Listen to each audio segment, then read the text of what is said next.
After Speed Racer, Cloud Atlas and Jupiter Ascending, there are those out there who believe the Wachowskis have passed their peak, and that is understandable considering Jupiter Ascending was, well, Jupiter Ascending. But I am here today to tell you that the Wachowskis have made something that is absolutely incredible. I'll also talk about dinosaurs, but not until later.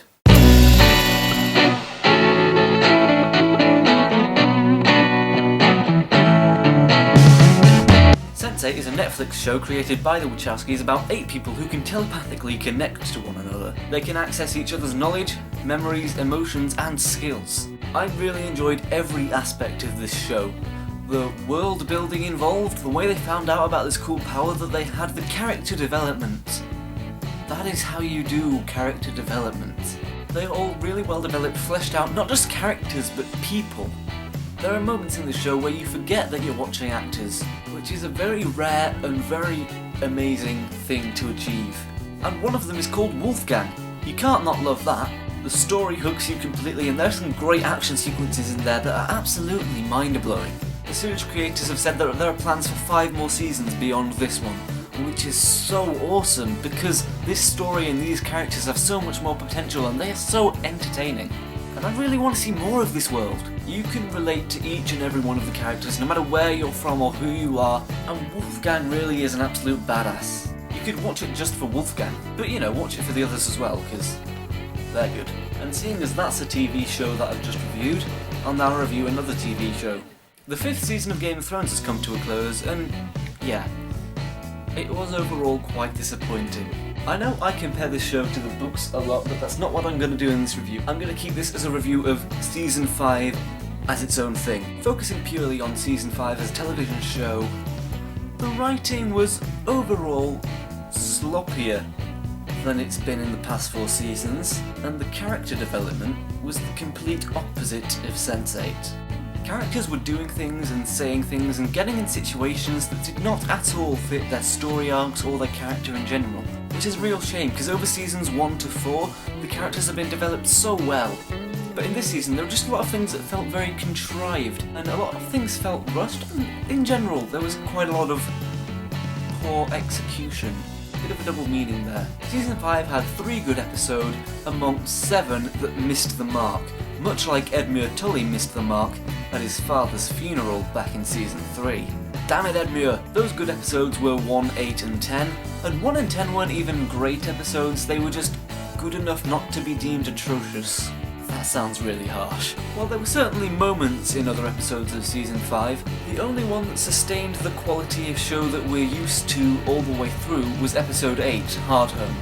That really was an awesome episode, and it had my jaw sufficiently close enough to the ground to say I enjoyed the hell out of it. In conclusion, Game of Thrones Season 5, while it had brief moments that captured your heart in the same way that the past 4 seasons did, most of the time, switching to brutal honesty mode, finishing an episode felt more like a chore than anything else. Do you know what would be a really horrible chore? Being the janitor at a certain theme park that features in the film I'm about to review. You may have already guessed what film I'm going to be reviewing this episode. It's a film I've been anticipating since before the release date came out, since before the title came out, since before the film itself was even announced. Jurassic World is the 4th Jurassic Park movie, and oh wow! When I was in that cinema, I just became a child again. And being a child in a cinema is a much happier experience than being a child in any of the Jurassic Park movies. I won't ignore the fact that there are some flaws with this movie. There was a slight over-reliance on CGI, not all of the characters were very well developed. Some of the story beats were scientifically questionable, and I found the last 15-20 minutes less enjoyable than the rest of the film, but it is still fucking awesome. Jurassic World is John Hammond's dream come to life. A theme park full of dinosaurs that is completely open to the public and everyone is fine with, for some reason.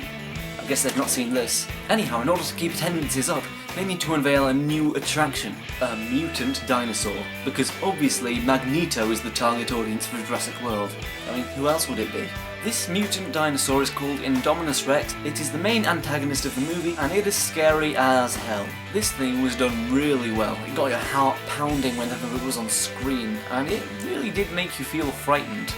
Chris Pratt's character, Owen, is the kind of guy you can really root for, and his raptor training, which was my main concern for the film, was not actually that bad. In the first scene we see them in, the film establishes that they're not just kittens, you know, because those are two things that get mixed up a lot.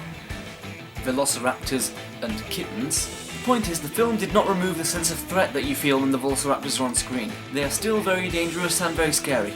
And the biggest thing I love about this film is that Colin Trevorrow, the director, was a huge Jurassic Park film, and this movie was an absolute love letter to Jurassic Park. There are callbacks and references, and there's this one character played by Jake Johnson who's like the absolute embodiment of the audience. You see him for the first time and you're just like, this is him! This is the guy who is speaking what we are all thinking. So while it is an imperfect movie, it is still so much fun and so enjoyable to watch. And I absolutely loved the hell out of it. And that's it for this episode of Big Screen Small Talk. If you liked it, like it. If you want to see more, subscribe. And if you've got an opinion on my opinions, then feel free to leave it in the comments below. Thanks for watching and I'll see you next time. San Andreas is the new action disaster movie about the rock going up against two other really big rocks called tectonic plates that collide together and cause the biggest earthquake the world has ever seen.